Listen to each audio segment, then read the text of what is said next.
Literatura griega. El pensamiento y el arte griego, caracterizados por una visión del mundo a la medida de la naturaleza humana, determinó junto a la tradición hebrea el desarrollo cultural de Occidente frente a la exagerada fantasía de los pueblos orientales.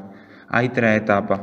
Literatura griega arcaica. Es una época de monarquía y formación de pueblos, de expansión territorial y había guerras por territorio. Durante esta época se desarrollaron las ciudades-estados griegas o polis que incluso se expandieron por todo el Mediterráneo mediante la colonización. Convencionalmente, el inicio de la época arcaica se establece en la primera Olimpiada, mientras que al final lo marca la revuelta de Jonia, cuando los griegos de la costa de Asia Menor pidieron la ayuda de las ciudades de Grecia continental para frenar la expansión del imperio persa, lo que desembocó en las guerras médicas. Tras siglos de olvido de la escritura lineal micénica, los griegos volvieron a ser un pueblo histórico al adoptar el alfabeto fenicio y adaptarlo a su idioma con el alfabeto griego, cuyos primeros testimonios aparecen hacia el 740 a.C. A partir de la poesía que tiene su raíz en siglos anteriores, en esta época se compusieron por escrito las principales creaciones de la literatura griega, los dos poemas homéricos, la Ilíada y la Odisea, y cuya difusión fue crucial para la conformación de la civilización griega en su conjunto y para la pervivencia de esta en la civilización occidental. En esta época sobresalen dos autores, Homero y Hesíodo. Homero culmina la extensa tradición de la épica oral. Se sitúa antes del año 700 a.C. La tradición dice que era ciego y le atribuye la creación de la obra más importante de la épica griega, obras compuestas para la recitación con una narración objetiva, de lenguaje elevado y minuciosas descripciones donde aparecen dioses, príncipes, reyes. A Homero se le atribuye la autoría de las principales poesía épica griega, la Ilíada y la Odisea. La Ilíada se basa en la leyenda de Paris y Helena. Homero refleja las dos pasiones de Aquiles y el asedio de Troya. En la Odisea, Homero funde lo humano y lo divino y recrea la figura de Ulises, que luego se convertirá en arquetipo literario. Hesíodo es el otro gran poeta que arranca también de la tradición y de la leyenda. Sus obras fundamentales son Teogonía y los trabajos y los días. En la primera aparecen los mitos desde las sombras hasta la victoria de Zeus sobre los titanes, y en la segunda nos habla de un mundo opuesto al de la aristocracia urbana de Homero, el campesinado griego.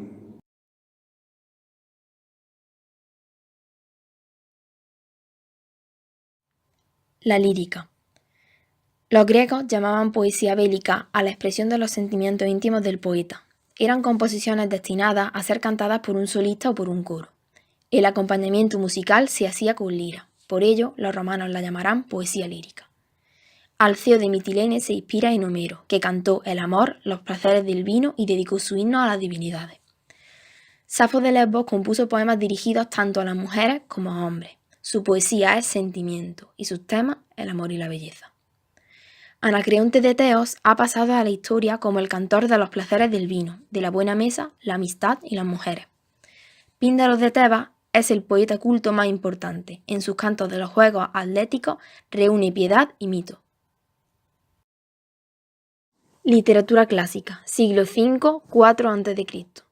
La literatura griega clásica comprende aquella escrita en griego antiguo desde los más antiguos vestigios escritos en idioma griego hasta el siglo IV y el auge del Imperio bizantino.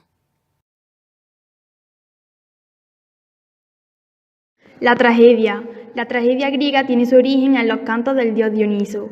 La primera representación trágica la compuso Tespis en el año 534 a.C., donde apareció por primera vez un actor que respondía al coro, y desde ahí se desarrolló hasta llegar a los grandes trágicos. El primero de ellos es Esquilo, natural de Eleusis, de familia aristocrática. Su vida transcurrió entre el 525-24 y el 456-55 a.C. Se conocen unos 82 títulos suyos, pero solo hay completas 7 obras: Las Suplicantes, Los Persas, Prometeo encadenado, Los 7 contra Tebas y la Orestiada. Esquilo es considerado el creador de la tragedia, basándose en temas históricos recientes e inspirándose en los mitos. Aumentó el número de actores de 1 a 2, haciendo posible el diálogo. El elemento fundamental de su obra es el coro, y utilizó en ella una especie de máquina teatral que permitía una puesta en escena espectacular. Se le ha llamado poeta de la idea porque en su obra la anécdota de la trama está siempre subordinada al planteamiento. Sófocles recreó personajes de la guerra de Troya y temas de obras desaparecidas de Esquilo. Natural del demo ático de Colono, de familia acomodada, su vida coincidió con el siglo de Pericles y con la guerra del Peloponeso. Aunque se conocen unos 123 títulos, solo hay completas 7 obras, al igual que Esquilo, entre las que destacan Áyax, Antígona, Edipo Rey y Electra y el drama satírico de los sabuesos. El tema principal de algunas de sus obras conservadas se relaciona con el mito de Edipo. Entre los rasgos principales de su teatro destacan el aumento de actores hasta 3 y el aumento del número de coreutas de 2 a 15, a la vez que la disminución de la importancia del coro. Eurípides amplió su temática a las relaciones entre Creta y Atenas, a Hércules y otros mitos. Natural de la isla de Salamina, su vida transcurre entre el 484 y el 406 a.C. Con respecto al teatro, fue el rival principal de Sófocles y el dramaturgo griego más admirado. En cuanto a su obra, de las 94 tragedias que se le atribuían, solo hay completas 18 de ellas.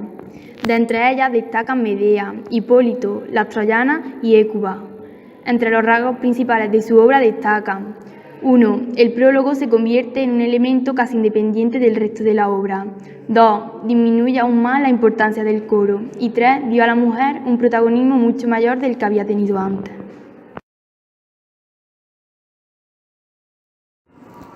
La comedia era otra modalidad griega dramática. Al igual que la tragedia, fue una manifestación artística vinculada a la vida de Atenas, en especial con ocasión de las fiestas llamadas Leneas. La comedia ponía en escena situaciones relacionadas con la vida social cotidiana, siendo sus personajes muchas veces arquetipos de una clase social o un tipo humano determinado procedente de la vida real. En la obra se solía plantear una situación problemática a la que el héroe cómico daba solución por medio muchas veces fantástico, por lo que el final siempre es feliz. Los estudios alejandrinos dividieron la comedia en 2 etapas fundamentales. La comedia antigua, 486 a.C., 400 a.C. Se trata de un tipo de comedia política, por lo que la temática se centra en la crítica de personas, instituciones o problemas importantes para la vida de la ciudad. Su figura principal fue Aristófanes, cuya comedia se centraron en la burla política, en un momento en el que precisamente la democracia ateniense empezaba a debilitarse.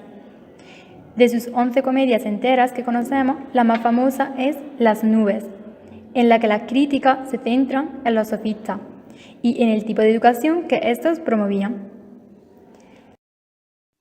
La comedia nueva, última parte del siglo IV a.C. La comedia nueva practica temas costumbristas y moralizantes. Los temas cómico-grotescos dan paso a la evasión y al entretenimiento propio de la gente burguesa.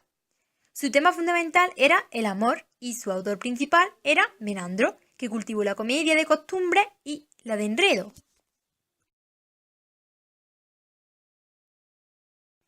La prosa. La prosa nació de esta manera para permitir una comunicación más directa y práctica a la hora de escribir textos que debieran ser fijados por escrito y leídos de esa misma manera. En general, este tipo de textos siempre estaban relacionados con el estudio y el conocimiento, ya sea científico o filosófico. Es decir, la prosa se utilizaba cuando el objetivo de la obra no era generar placer estético, sino perpetuar el conocimiento adquirido en una determinada materia. La prosa griega se convirtió en un modelo literario para los temas ficticios como Esopo y la fábula, y para los no ficticios como Jenofonte y la historia de Platón. Literatura helenística del siglo IV al I a.C. Se le llama literatura helenística o alejandrina porque tuvo su mayor foco de difusión en Alejandría. El nombre de helenística le viene porque lo heleno, es decir, lo griego, se difundió por todo el mundo gracias al imperio de Alejandro Magno. Apolonio de Rodas recoge en su viaje de Argonauta otro gran mito griego, Jasón y Medea y el vellocino de oro. Y Teócrito es autor de los idilios o contiendas amorosas entre pastores que llenarán la literatura posterior desde Virgilio hasta Góngora y los neoclásicos de la literatura española. Y por último la época romana, que va del siglo I a.C. al 3 después de Cristo. En el momento de mayor esplendor de Roma, la literatura griega se centra en el género histórico y la novela. Plutarco escribe Vidas paralelas, donde empareja las biografías de personajes griegos y romanos. Luciano de Samosata es famoso por sus diálogos. Tanto es así que junto al diálogo platónico y el ciceroniano siempre hay que incluir diálogo lucianesco para entender la evolución del género. Las dos novelas griegas de mayor impacto en la literatura occidental son Daphnis y Cloe, de Longo, y las etiópicas o Teágenes de Cariclea, de Heliodoro, que dotó a la novela de los elementos que la diferencian de otros géneros, estableciendo un canon narrativo en Occidente para la posterior novela romántica o sentimental para la de aventura. Historiografía griega. La historiografía es la ciencia que se encarga de recoger e interpretar los hechos históricos del pasado. Como otros géneros literarios, tiene sus orígenes en Grecia. Concretamente, nace en Jonia a finales del siglo VI a.C. La aparición de la historiografía está relacionada con el desarrollo de la filosofía y el pensamiento racional que se produce en esta época. Es entonces cuando, en Asia Menor, los griegos empezarán a interpretar el mundo desde un punto de vista ya no mitológico, sino racionalista o lógico, prescindiendo del mito para explicar las cosas, y se basarán en la razón. La historiografía investiga, pues, el pasado de manera racional. Principales autores y obras. Heródoto. No se puede hablar de historiografía hasta el siglo V a.C., con la obra de Heródoto, quien dedicó su obra a narrar un hecho contemporáneo, el enfrentamiento entre griegos y persas, conocido como las guerras médicas. Su obra está dividida en 9 libros, cada uno nombrado con el nombre de una de las musas. En ellos se narra con objetividad y precisión la historia de este conflicto entre Oriente y Occidente. Tucídides. Después de Heródoto, la historiografía da un paso decisivo con Tucídides, quien compuso una historia sobre la guerra del Peloponeso. Se diferencia de su predecesor por el contenido, por su método y su finalidad. Si Heródoto describe un conflicto bélico del pasado entre pueblos distintos culturalmente, Tucídides centra ahora la atención en un acontecimiento contemporáneo de su ciudad. Jenofonte. La obra literaria de Jenofonte fue prolífica y de contenido diverso. Tiene obras de carácter histórico-político, como la Anábasis, que narra la expedición en ayuda del príncipe persa Ciro contra su hermano, basada en el relato de su propia experiencia militar y el posterior regreso de los mercenarios griegos o las helénicas, continuación de la obra de Tucídides sobre la guerra del Peloponeso.